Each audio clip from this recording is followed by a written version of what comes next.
Before we can attempt example number 10 from our optimization notes, we need to look at an example from the textbook, which says the supermarket manager anticipates that 1,200 cases of frozen orange juice will be sold at a steady rate during the next year. The manager plans on ordering these cases by placing equally spaced orders of the same size throughout the year. Given that it costs $8 to carry one case of orange juice in inventory for 1 year, find the carrying cost if A, the manager places only one order during the year, B, the manager places 2 orders during the year, and C, the manager places 4 orders during the year. Now, the key here is that it says that the carrying cost should be computed on the average inventory during the order-reorder period. And this is where the secret lies in doing this problem that we have for example 10 and for the pharmacist problems that you'll see in the homework. So part A says this plan calls for ordering 1,200 cases all at once. The inventory of frozen orange juice in this case is shown in figure 1A, which is down here. So we start out with 1,200 cases because we just put in one order for the year because we need 1,200, and it just steadily over the year declines at 100 cases per month. So the inventory of frozen orange juice in this case is shown in the figure, and it starts at 1,200 and decreases steadily to 0 during this time, or during this one order-reorder period. At any given time during the year, the inventory is between 1,200 and 0. So there are 1,200 divided by 2, or 600 cases on average in inventory. Since carrying costs are computed on the average inventory, the carrying cost in this case is C equals 600 times 8, which is not 1,200 times 8, it's 1,200 divided by 2. So they're averaging by dividing by 2. So you'll notice in part B, they do the same thing. So now we're ordering twice a year, so 600 each time. So notice 600 declines, and then we do 600 more, probably 6 months in between. And in this case, our average in any time would be, again, 600 over 2. So you notice that's what it says here. Our average inventory is 300. And if you read the solution that the book gives for part B, it says the same thing. We're going to take 600 over 2. The inventory is between 600 and 0, so there's 600 divided by 2, or 300 cases on average. And then C says ordering 4 times per year. So here's the first, second, third, fourth, right? And so our average there, since we're ordering 300 per case, our average will be 300 divided by 2, which is 150. And the question is, how does this apply to example 10? Well, let's go and look. All right, let's see if we can give number 10 a chance now. Number 10 says, a local office supply store has an annual demand for 50,000 cases of photocopier paper per year. It costs $4 per year to store a case of photocopier paper, and it costs $50 to place an order. Find the optimum number of cases of photocopier paper per order. So we have to define a few things here. So we're going to say, let's let X equal the order quantity. In other words, how much we're ordering.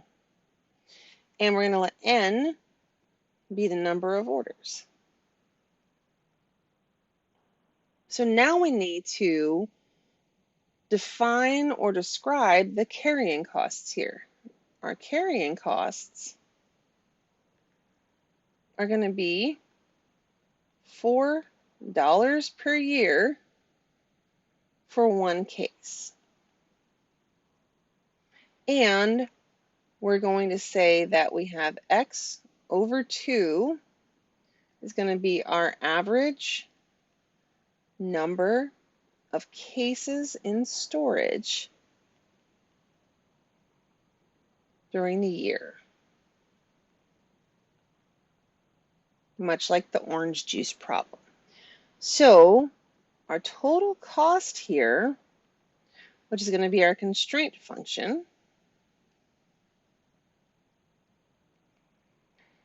our cost is going to say, we're going to call that N times X, right? The number of orders times how much we order, and we know that that has to be a total of 50,000. So we can solve for n. So n is 50,000 divided by x. Our objective is to now minimize the cost. So we have a total inventory cost that are made up of carrying costs. So carrying costs plus ordering costs. Because remember, it costs us money to also order. So our total cost here is going to be our carrying costs, which are going to be 50. Oops, sorry, that's the wrong one. That's our ordering costs. Our carrying costs are going to be $4 times the number of cases, which is, on average, the average number of cases is x over 2. But then we also have our ordering cost, which is $50 per order times n, the number of orders. But the cool thing is, we know what n equals. N is also 50,000 divided by x. So we can actually make this cost function a function of just x. And we can do this. 4 divided by 2 is just 2, so we'll make this 2x. We'll simplify that one. Plus 50 times 50,000 over x. If we simplify this, we get a cost function in terms of x of 2x plus 2,500,000 over x. In order to minimize this, we're going to need to take the derivative. So let's find c prime of x, which would be 2. And now remember, this is 2,500,000 over x. So this is x to the minus 1. So when we bring that up and take its derivative, we end up with negative 1 x to the negative 2. So we're going to take that and we're going to multiply that by our 2,500,000. So let's put our 2,500,000 times our derivative of x to the negative 1, which is negative 1 x to the negative 2. So here, I'll write it in. This is 2x plus 2,500,000 x to the minus 1. So now what we have to do is we have to set our derivative to 0. So we've got 0 equals 2 minus 2,500,000 over x squared. So we'll move the negative to the other side and we'll get 2,500,000 over x squared is equal to 2 over 1. And this is where we can do the cool cross multiply thing again. So we end up with 2x squared equals 2,500,000, or x squared equals 1,250,000. So what we end up having to do is say x is plus or minus the square root. The negative square root doesn't make sense in terms of the problem because it's an order quantity. We can't have a negative number of orders. So we're only going to look at the positive root of 125,000, or sorry, 1,250,000, which is about 1,118.03. So what we want to do is we want to make sure this is indeed a minimum. So we do our c prime of x line. We look at our 1,118.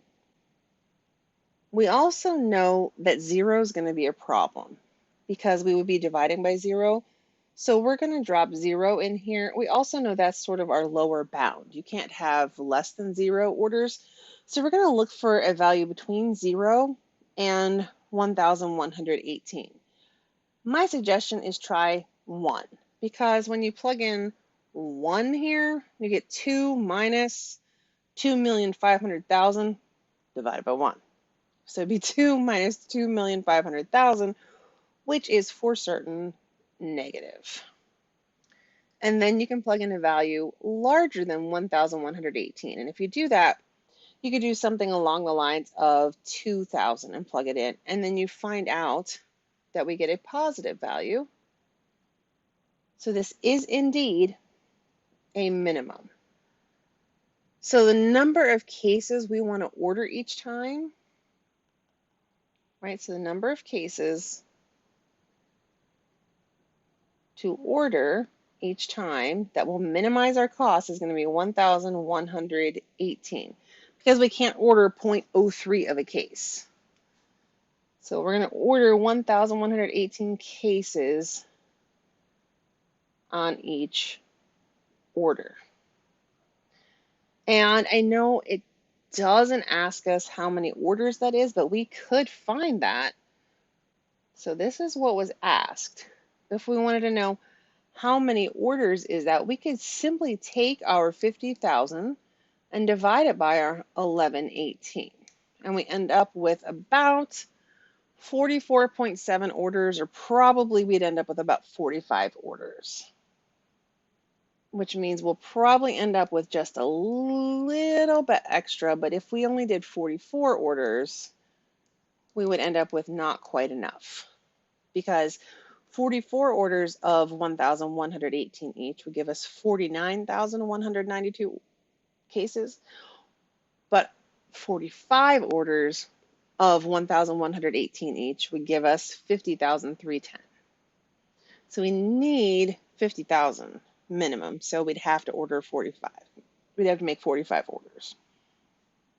So you can take this same process and apply it to the pharmacy problem in the homework.